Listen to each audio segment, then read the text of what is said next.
Hello, my friends. Thanks again for tuning in to another episode of Weird Mythic Podcast. Oh my gosh, you have no idea. I've been in such a good mood all weekend. The weather is just fucking perfect, and I always get in a good mood. I do want to touch on real quick, guys, that I am paying close attention to the Valo case, and I will give my own update on what's going on there since the trial just started last Monday. So I'm like curious to see what's going on, and I'll have a whole update on that from what I've observed on the next episode. But what I will say real fast is I did hear someone definitely snoring in those audio. I am actually digging the whole audio thing instead of just video. Totally heard someone snoring. And my God, the things that they were saying in the media seems to be true. But and again, I'll just do that on the other episode. But of course, before we get into this week's episode, I really do hope everybody had a good weekend. I did some drinking. I went and got on the scooters. I love the scooters, guys. Like the scooters are like my thing. I love getting on the scooters and going around downtown. I had some hella good food over the weekend. I tried some Ukrainian food, and I wish I could remember the name of what they were. They're like itty bitty like raviolis or like empanadas on it because they're not fried. I guess there'd be more like raviolis, and it was like stuffed with potatoes and mushrooms, and one had cheese in it. The cheese one was good, but it was a little like rich for me. But the mushroom and potato one was hella good, and there was a spinach one, but I love mushrooms, so I was all about that. And I had like a really good chicken sandwich over at one of the bars. And again, like we were taking shots of Jameson, eating hell of food, scooting around downtown. Kings were in the what is it, the playoffs? I don't know anything about basketball, but me and my girl got to see the crowds going into the Golden One Center, coming out, and just like had a great time. Just good weekend. The sun makes everybody feel great. So I hope everybody is enjoying this great weather. Finally, get out of the house, go do some shit. And that being said, it's really damn hard to do a podcast with the weather so nice. It is just now getting dark. It's 8 o'clock on a Sunday. It's still, I look outside and I still see like the blue, sun, the moon coming up, sunsetting kind of thing. And yeah, it's really hard to stay in the house. And why would I want to do research when this is so nice out? So I know I haven't had the best consistency on when the episodes come out, but I'm trying here, okay? As long as I get it out once a week, I'm really happy. I would like to actually get onto a real schedule, and I'm trying to figure that out, guys. So bear with me, have some patience. Shit, you could even send me some suggestions. Send it to me at weirdmythicpodcast@gmail.com, like how you like to, if you're a podcaster, let me know how you spend your time because I like getting out of the house. So just let me know. And working 8 hours a day, 5 days a week is hard to do that too. But anyways, let's get into the damn episode, right? It is a cryptid episode. I've been loving all the UFO stuff I've been, doing the research on, but I needed a break. And I found a really cool cryptid that I've never heard of before. It's a new one for me. There's not a lot of sightings, but this is huge in Brazilian folklore. That being said, I do not speak Portuguese, and I was unable to translate a lot of the videos that I wanted to watch, so I really hope I do this cryptid some justice. This week, I am talking about the Capelobo. I found that cape or cape, it's CAPE, it means broken or crooked, and lobo means wolf. So just keep that in mind. The Cape Lobo. This is a shape-shifting cryptid, and it is able to shape-shift at will. And it has two forms. In its animal form, it looks like a tapir, which, if you don't know what this is, I'll try to explain it real quick. And this is an animal that is native to South America, and it is one of the largest, if not the largest, land mammal. And they can get up to 700 pounds. I will post a pic of what these things look like on Instagram, but in short, it's like a giant pig with a very odd snout or nose. Go ahead and Google it if you want, but I will put it on Instagram at Weird Mythic Podcast. Anyways, the Cape Lobo looks like a tapir when it is in its animal form, but its head looks a little bit bigger and has a longer snout, more like that of an anteater. which is a great segue into the second form of the Capelobo. It's a monster form. Now, in its monster form, the Capelobo is about 7 feet tall. It's in the shape of a human, so it's a biped, like a human man body, but with really long arms and claws. And to me, these claws looked very similar to that of a three-toed sloth. It also has hooves instead of feet. Notably, these hooves are like bottles. The way that it's been described is that of a like the bottom of a glass Coke bottle. Like the bottom, like if you were like imagine like sticking that as like hoofs, like both, like that's kind of what it looks like apparently. It also has shaggy hair in random places on its body, and the body is also like it's made of stone. Like you can't really harm the Capelobo by trying to stab it in the body.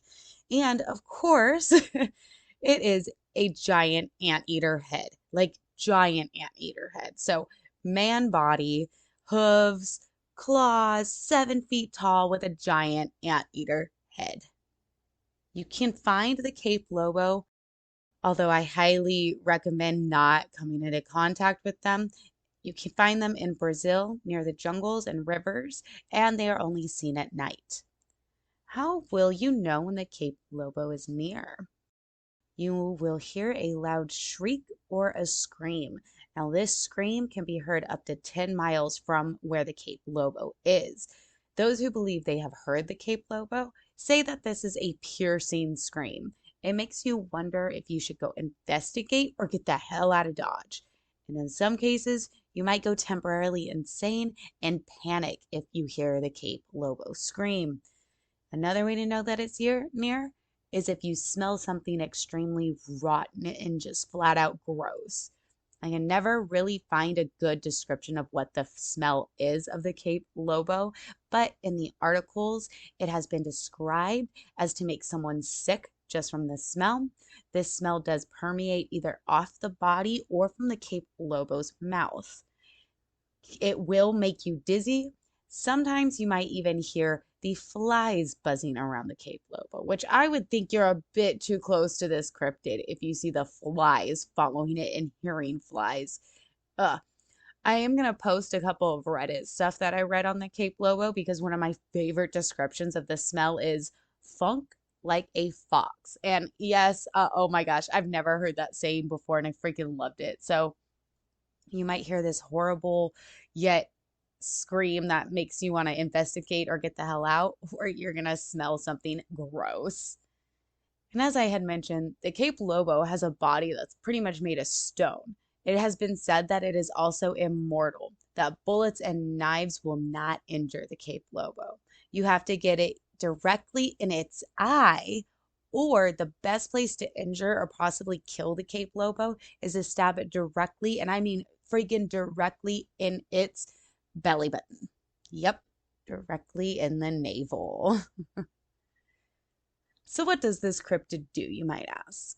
Which, honestly, I don't think it does much during the day. I like to imagine the Capelobo just kind of chills in its taper form until nighttime, since you do only see them at night. But once they are up and moving, they hunt. What do they hunt specifically? Animals.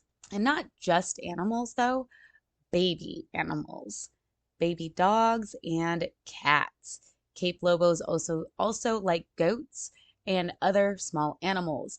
But what the Capelobos do, now that is what we got to talk about. What they do is they take their long anteater type snout and stab it into the artery of the animal and sucks out all of its victims' blood. But what the Capelobo really enjoys are the brains. They love to stab their nose into its victim and suck out its brains. Yo, this gave me Starship Trooper vibes when the smart bug sucks out the brains. Yeah, but it's a 7 foot tall humanoid anteater. Ah, freaking strange, man. And yes, they will eat humans. They tend not to. However, if they come across one of us, they will suck out our brains. They also like to specifically hunt on Sundays. So just throwing that out there that if you also like to hunt and you're an active hunter and you happen to be in Brazil, possibly not hunt on a Sunday in case you run into a Capelobo. Just just saying. So I couldn't find out how anyone really becomes a Cape Lobo. The only thing I did find was that if a person is dying and they want to be alone and not around anyone while they pass away, they will go into a rainforest and they will die alone. This will make them become a Cape Lobo. Very sad but interesting. Also, the Cape Lobo cannot turn back into a human once it becomes a Cape Lobo. Couldn't find too many stories on the Cape Lobo, but I did find one story that was really cool. And they also called the Cape Lobo a map ingure. Might be saying that wrong, so I'm going to spell it. It's Mapinguary. But it's a Cape Lobo.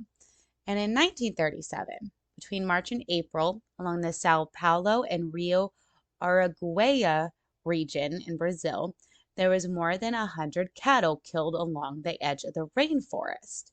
When the townspeople went to the forest and they were loaded up with some weapons because they wanted to see what type of animal was killing their livestock. As soon as they got a little bit close to the rainforest, they heard a horrible animalistic scream. And these townspeople went back home after hearing that noise come from the forest. They did not investigate because they are smart. So, guys, tell me what you think of the Cape Lobo of Brazil.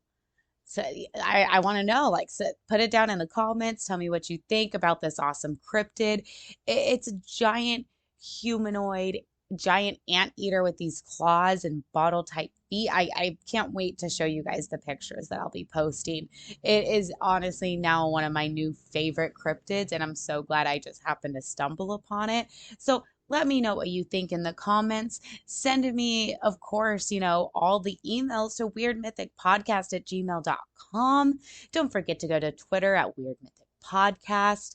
Weird Mythic Podcast on Instagram, which does have our link tree that goes to all of our sites, the website, our merch store, and of course, you could check us out on YouTube. I am there at Weird Mythic Podcast. Bye.